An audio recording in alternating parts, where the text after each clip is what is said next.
Oke, kembali lagi ya teman-teman. Sekarang kita coba langsung bahas tentang dasar-dasar protokol HTTP dulu sebelum menggunakan tools-tools yang akan kita gunakan untuk membangun API.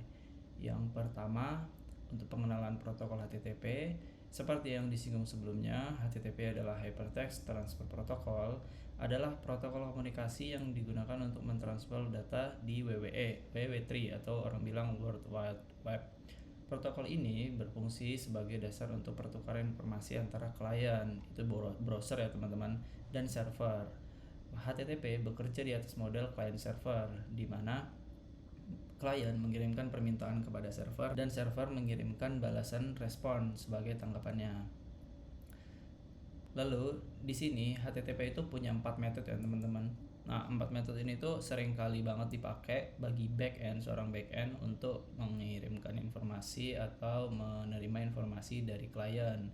Nah, yang pertama kita bahas dulu get. Get ini bertujuan untuk mengambil data dari sumber daya yang ditentukan. Jadi, tujuan dari get ini, metode ini dipakai untuk mengambil sesuatu. Biasanya backend bakalan ngambil sesuatu itu dari database. Dan get ini juga bisa dipakai buat ngambil data dari API lain. Jadi nge-sub API gitu ya teman-teman. Nah, penggunaan umumnya itu pengambilan halaman web, query parameter ditambahkan ke URL. Nah, biasanya ada sebuah API yang menggunakan parameter itu digunakan menggunakan metode get ya teman-teman. Lalu ada data dalam request. Tidak ada data dalam badan atau body permintaan. Metode get itu gak bisa mengirimkan data melalui body ya teman-teman. Nanti kita akan coba untuk membuka tools Postman yang akan kita gunakan untuk mengambil data melalui sumber daya yang ditentukan melalui metode get ini.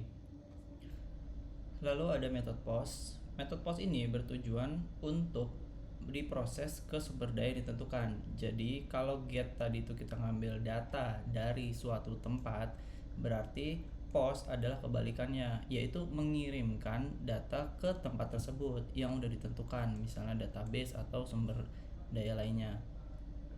Nah, penggunaan umum itu untuk mengirim formulir atau mengunggah file. Nah, dalam API itu kita kan udah belajar tentang jenis data, yaitu JSON dan XML. Untuk di REST HTTP ini, kita biasa menggunakan data JSON ya teman-teman. Tapi nggak dipungkiri juga kalau kita bisa menggunakan data-data formulir, bahkan base64. Lalu yang ketiga ada data dalam request. Data dikirimkan dalam badan permintaan, dalam body tadi ya teman-teman. Kalau get itu gak bisa ada data body untuk diambil, maka post itu biasanya digunakan untuk mengirimkan data melalui body tadi. Lalu ada put atau patch, itu hampir sama, dan biasa yang sering banget dipakai itu put. Put itu seperti update ya teman-teman. Tujuannya untuk memperbarui atau membuat sumber daya di lokasi tertentu. Nah, di put ini atau update ini kita bisa merubah data dari data yang sudah ada, atau juga bisa membuat suatu data ke dalam tempat yang ditentukan. Biasanya itu dibedakan melalui parameter ya teman-teman.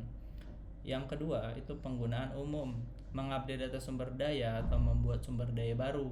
Biasanya itu karena kita menggunakan parameter sebagai pembedanya, jadi parameter itu biasanya wajib ya teman-teman dikirimkan melalui metode put supaya kita bisa tahu bagian mana yang mau diubah atau dibuat kayak gitu. Lalu yang ketiga, data dalam proses. Data yang akan diperbarui atau dibuat dikirim dalam badan permintaan. Nah, put ini sama dengan post ya teman-teman. Dia bisa menerima data melalui body permintaan. Lalu yang terakhir adalah delete. Tujuan dari delete ini menghapus sumber daya yang ditentukan di lokasi tertentu. Sesuai dengan namanya, delete yaitu menghapus.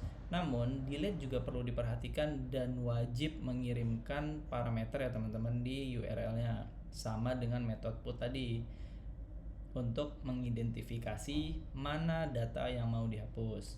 Lalu yang kedua penggunaan umum, yaitu untuk menghapus entitas atau data dari server. Penggunaan metode delete ini cukup harus berhati-hati ya teman-teman, karena data yang biasanya sudah terdelete itu gak semua bisa di backup. Cuman biasanya dari arsitektur backend kita menggunakan soft delete ya teman-teman untuk menjaga dan mempertanggungjawabkan data-data yang dihapus. Lalu yang terakhir ada data dalam request, yaitu tidak ada data dalam badan permintaan. Biasanya informasi diidentifikasikan melalui URL seperti yang saya jelaskan sebelumnya. Oke, mungkin untuk metode HTTP-nya cukup. Sampai di sini ya teman-teman.